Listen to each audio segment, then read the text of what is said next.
तो स्टार्ट करो। ये देखो रिएक्शन, यहाँ पे कौन सा नेचर इसका दिखाने जा रहा है। बहुत ही बढ़िया सा रिएक्शन है कि अगर मान लो सल्फर को तुमने HNO3 के साथ रिएक्ट किया या फिर H2SO4 को रिएक्ट किया एज एन ऑक्सीडाइजिंग एजेंट, ये इफेक्ट आने वाला है किसका, ऑक्सीडाइजिंग एजेंट। इसका ऑक्सीडाइजिंग नेचर समझो।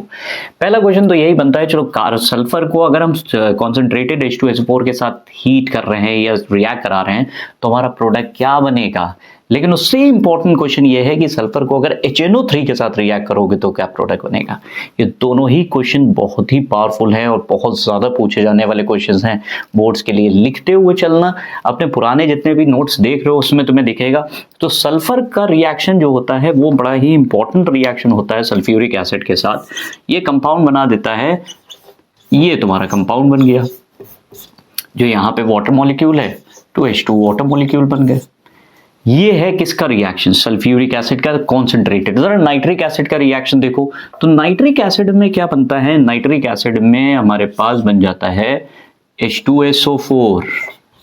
थोड़ा सा लिखने में, एक तो H2SO4 बन रहा है, दूसरी चीज nitrogen dioxide reddish brown fumes बनती हैं। इसका भी क्वेश्चन ध्यान रखना है कि रेडिश ब्राउन फ्यूम्स किसके केस में आती हैं, वो आती है, और साथ में हमारे पास बन गया 2H2O। इंपॉर्टेंट दोनों का डिफरेंस देखो, इंपॉर्टेंट है।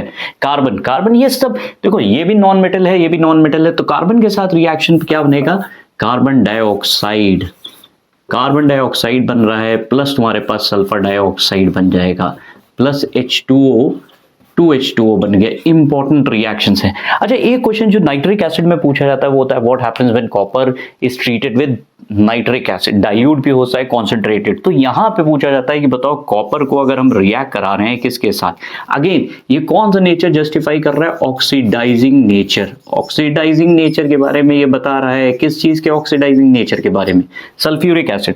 तो कॉपर को अगर तुम ट्रीट कर रहे हो सल्फ्यूरिक एसिड के साथ तो प्रोडक्ट क्या बनेगा, ये इंपॉर्टेंट हमारे पास बन जाता है कि अगर हमने सल्फ्यूरिक एसिड के साथ ट्रीट करा है तो हमारे पास क्या प्रोडक्ट बनेगा।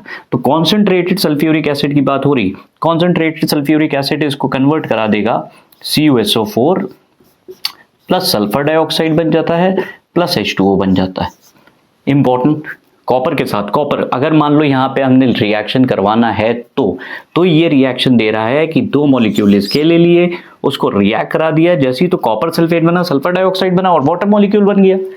ठीक, तो इसी तरह से जिंक का भी रिएक्शन हमारे सामने आता है। तो ये दो इंपॉर्टेंट चीजें, क्योंकि तुम्हें पता है ऑक्सीडाइजिंग एजेंट बड़ा इंपॉर्टेंट है, लेकिन उसके साथ ये रिएक्शन जो शो करता है वो इस तरह